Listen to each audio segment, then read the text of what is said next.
Bienvenidos a todos a este nuevo episodio aquí en nuestro canal de www.martaguzman.es y que nos podéis seguir en las redes sociales, tanto en YouTube como en Instagram, como en TikTok y en todas las plataformas.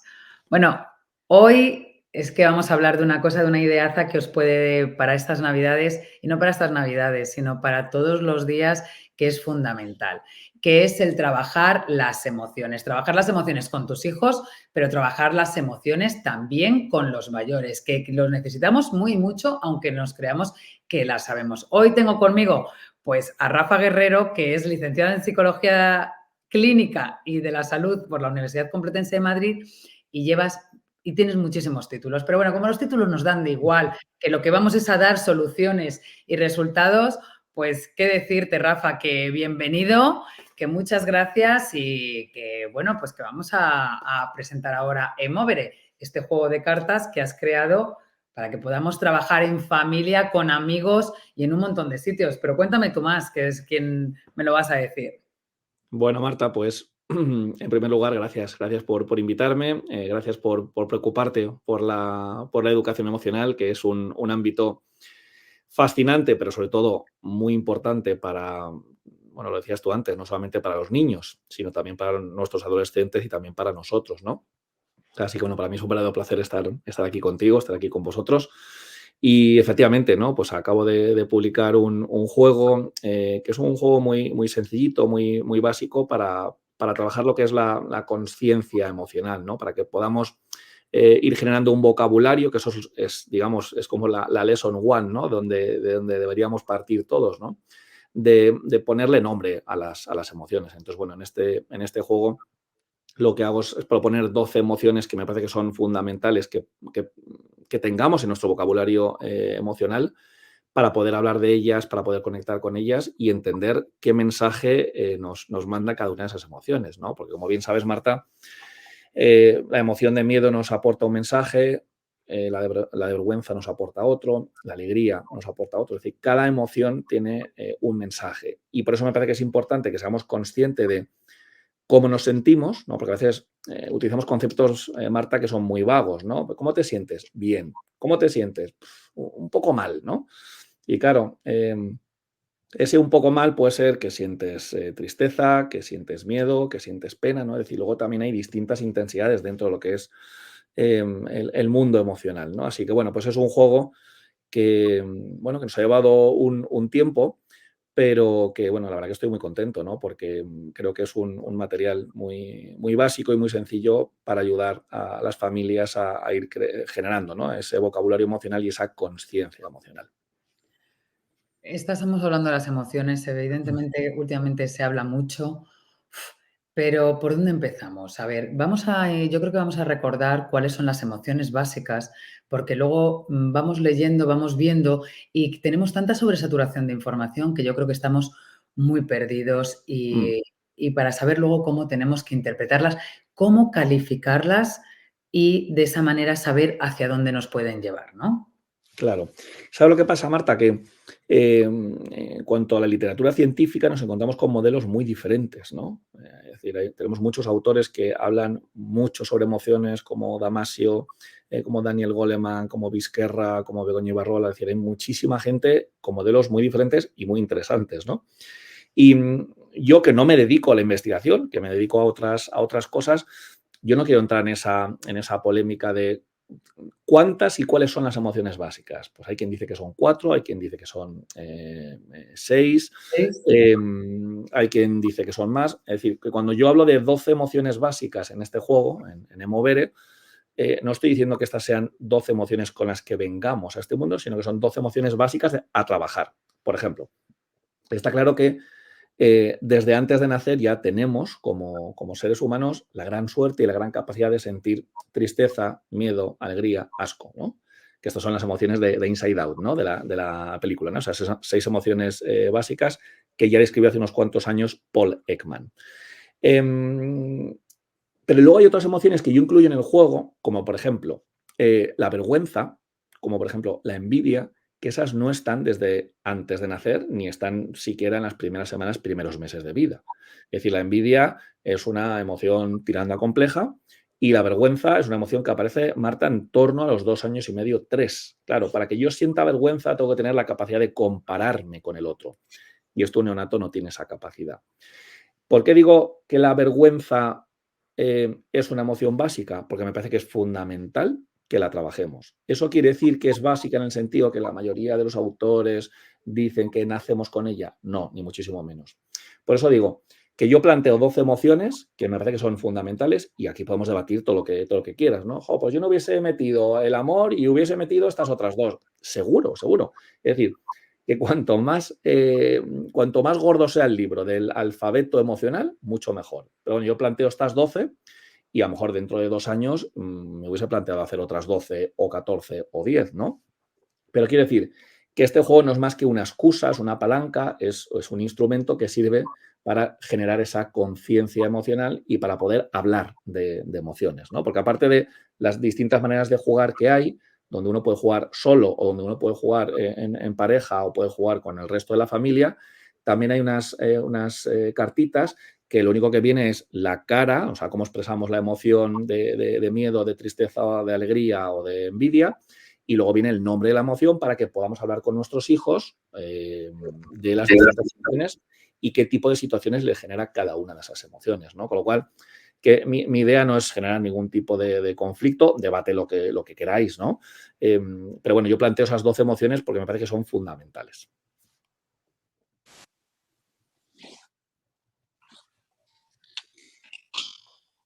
Ay, no te oigo, Marta. Ah, estás silenciada. A ver, el micro es que aparece como... Sí, como A ver silenciado. ahora sí. Vamos a Ahora ver sí. si seguimos. Sí, como que se ha desconectado y te había dejado yo de escuchar. Bueno, ya veis cosas del directo. Em, La tecnología. no sé por dónde empezar en cuanto a qué es lo que tenemos que trabajar y cómo nosotros como padres podemos empezar a gestionar, porque quizá nosotros sabemos lo que es envidia, lo que es asco, pero las llevamos tan con la inercia de nuestra vida tan integradas que en el fondo las estamos todo el día proyectando con nosotros, haciéndonos daños a nosotros mismos y en el fondo a los demás. Y es muy fácil coger el juego y venga, vamos a jugar y vamos a ponernos y vamos a enseñar a nuestros hijos. Pero claro, quizá uno de los grandes problemas somos nosotros mismos que tenemos que trabajarnos también. Total, total. Marta, yo esto lo explico siempre de la siguiente manera. Si mi mujer y yo nos planteamos que es importante para nuestros hijos que el día de mañana sepan inglés, hoy les tenemos que enseñar inglés. Y para que yo le pueda enseñar inglés, tengo que saber inglés, ¿no? Como decimos en España, ¿no? Donde no hay mata, no hay patata. Pues esto es así de sencillo. Es decir, yo no puedo darle a mis hijos aquello que no tengo. Hablemos de un idioma, hablemos de una habilidad o hablemos de una capacidad de educación emocional. Con lo cual, como bien dices, y no puedo estar más de acuerdo, no podemos centrar o poner el foco solamente en nuestros niños y nuestros adolescentes, sino que los primeros somos nosotros. Es decir, si yo no tengo un mínimo de inteligencia emocional, es imposible que yo pueda acompañar a mi hijo para que sea emocionalmente inteligente. Es imposible. Si yo no sé sueco, yo no le puedo enseñar sueco a mi hijo. Claro que puedo delegar esta función en otro adulto, en otra persona, pero me parece que es fundamental el hecho de que los adultos, profesores, madres, padres, abuelos, tíos, vecinos, amigos, los adultos, tengamos un mínimo de estas capacidades, ¿no? Entonces, por eso debemos empezar por nosotros, ser conscientes de, oye, ¿qué capacidad tengo yo de inteligencia emocional? No, es que yo soy una persona tremendamente reactiva, yo soy muy impulsivo. Pues es importante que trabajes todo esto, ¿no? Que se puede trabajar de muchas maneras. Yo me dedico al ejercicio de la psicoterapia, ¿no? Y sé los beneficios que tiene la psicoterapia, pero bueno, también hay otras maneras de poder trabajar todo esto. Hablarlo también es una buena terapia, ¿no? El compartir con los demás, el hacer yoga, el hacer mindfulness, es decir, hay muchas maneras que podemos ser conscientes de nuestras emociones y que podemos regularlas. Pero trabajar con los niños sin trabajar con los padres no vale de nada. No Claro, vale. yo lo que planteo, pues en lo que más me estoy especializada es en hacer meditación y mindfulness, de cómo trabajar esas herramientas. Y claro, muchas veces no nos damos cuenta que nos ponemos a leer un libro y sí, en el libro está todo, pero Tú has escrito mucho, o sea, tú eres un gran referente. Claro, pero si no lo implementas, si cada día no lo trabajas, si cada día no juegas, porque al final no deja de ser un juego de tu día a día, es imposible que puedas enseñárselo a los demás. Porque Y tienes que estarlo implementando. Entonces, al final, muchas veces no nos damos cuenta, nos podemos gastar el dinero en un iPhone, en no sé qué aparato, y sin embargo, invertir en nosotros, en esta psicoterapia, en coger herramientas como el yoga, como la meditación, como el mindfulness, como lo que sea. Resulta que no lo hacemos porque creemos que no lo necesitamos. Aquí no hay cultura tanto como para claro. creer que lo... Es que esto que estás comentando, implica pasar de, no sé, de un curso intensivo a un estilo de vida. Es decir, no consiste en que yo me ponga a dieta, sino que consiste en que coma bien o que coma saludable. No consiste en que yo apunte este año a mi hijo que está en cuarto de primaria a hacer una extraescolar de inteligencia emocional para que adquiera las destrezas y ya a partir de quinto de primaria ya lo tiene todo adquirido. Es decir, esto es un entrenamiento.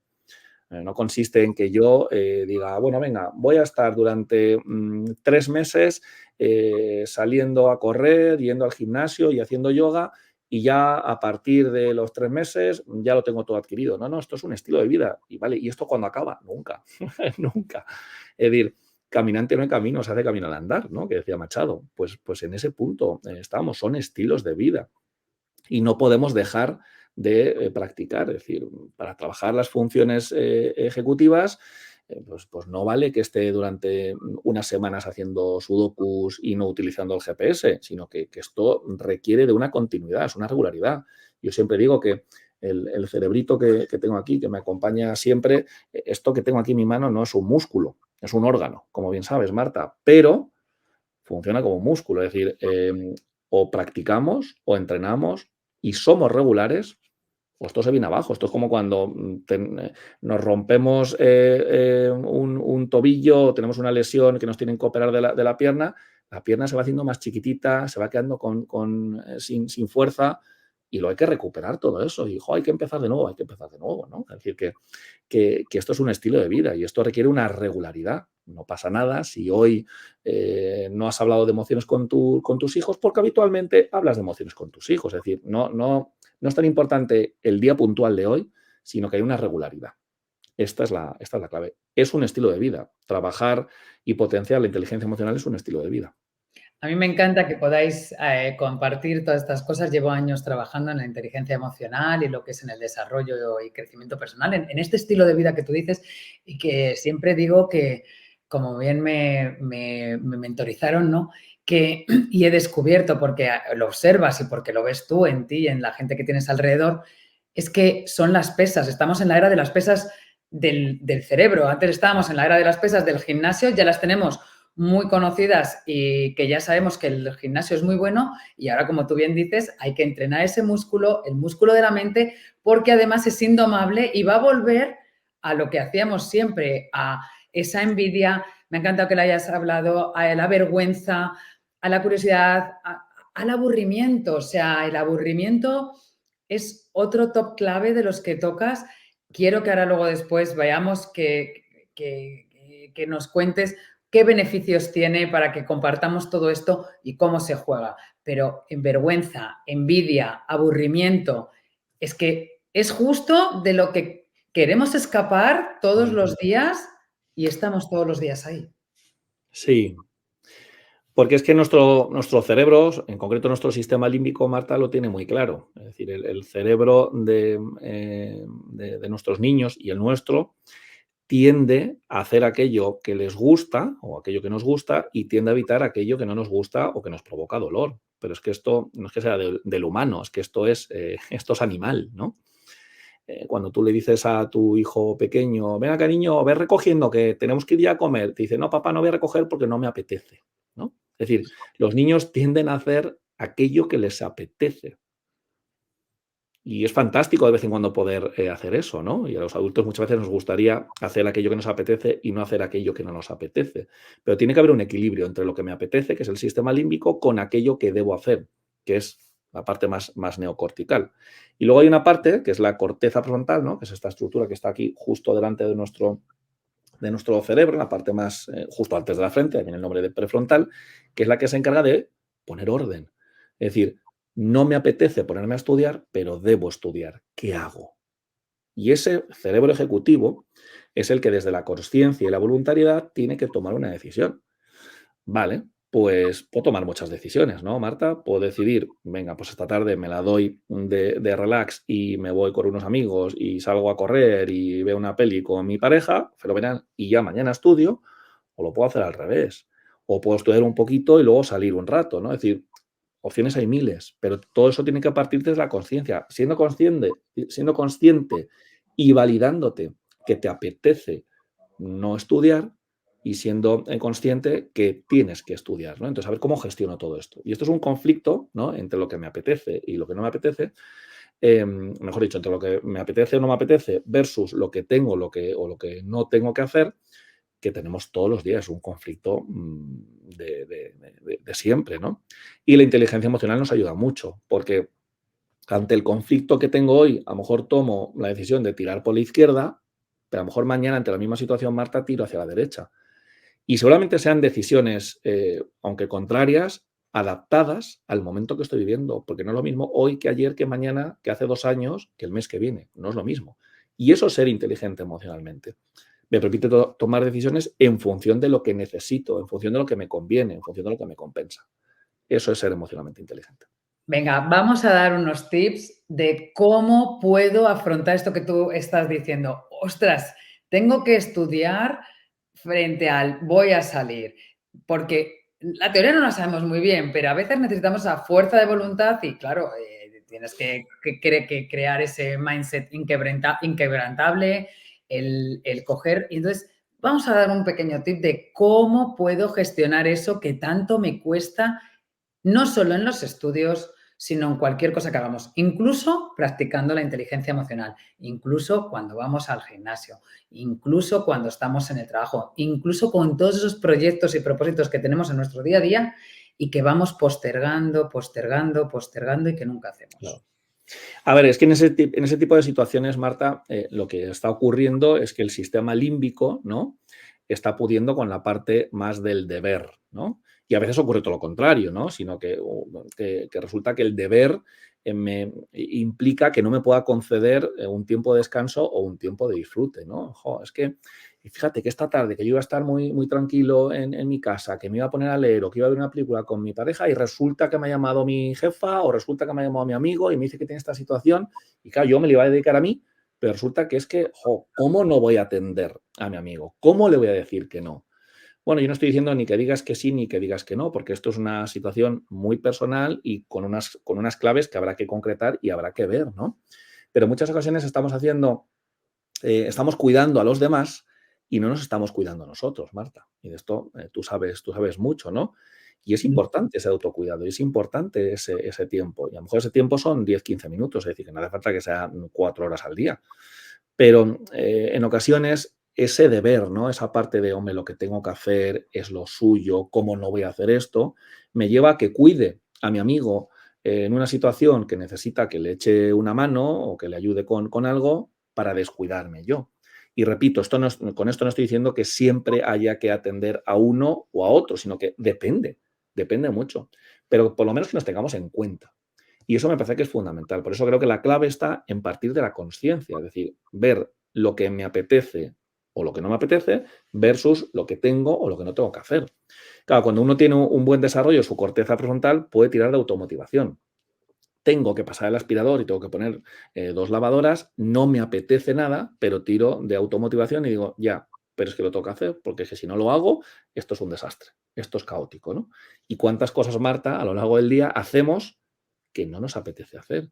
Ya, pero es que hay que hacerlas. Y entonces tiramos de corteza frontal, tiramos de automotivación para decir, cuanto antes lo hagas, mejor. Todos tenemos tareas a lo largo del día que no nos gustan, que nos generan aversión y que nuestro límbico nos dice, no, no, luego, más tarde, esta noche, mañana. Y eso te lo va a decir el límbico siempre. Pero tiene que haber una parte racional y una parte ejecutiva que diga, cuanto antes me lo quite, mejor. O no, o no, que a lo mejor lo puedo dejar para mañana por la mañana o para la próxima semana, o bueno, pues esto es como la tarea de arreglar el trastero, ¿no? Que tenemos todos, de, uy, hay que arreglar el trastero, sí, sí, sí, es verdad, hay que arreglarlo. Bueno, el fin de que viene, no, el que viene no, pues, igual, y al final el trastero está como están todos los trasteros, ¿no? Pero requiere de conciencia, esa es la clave, que tú seas consciente de cuáles son las variables y que tomes una decisión siendo consciente de la decisión que tomas y lo que dejas atrás. Esa para mí es la clave. Bueno, el vídeo que he grabado esta mañana y que he dejado subido en Shorts tiene que ver absolutamente con lo que estabas diciendo. Nos dejamos para nosotros lo último y además siempre es, que solamente tienen que ser 15 o 20 minutos como tú dices, y además es que vamos a procrastinar, o sea, es que lo vamos a dejar porque siempre va a haber algo que creemos más urgente, más importante, que es los Claro, niños, no sé qué, la tarea del jefe que tú has dicho, que te han llamado, siempre lo dejamos. claro.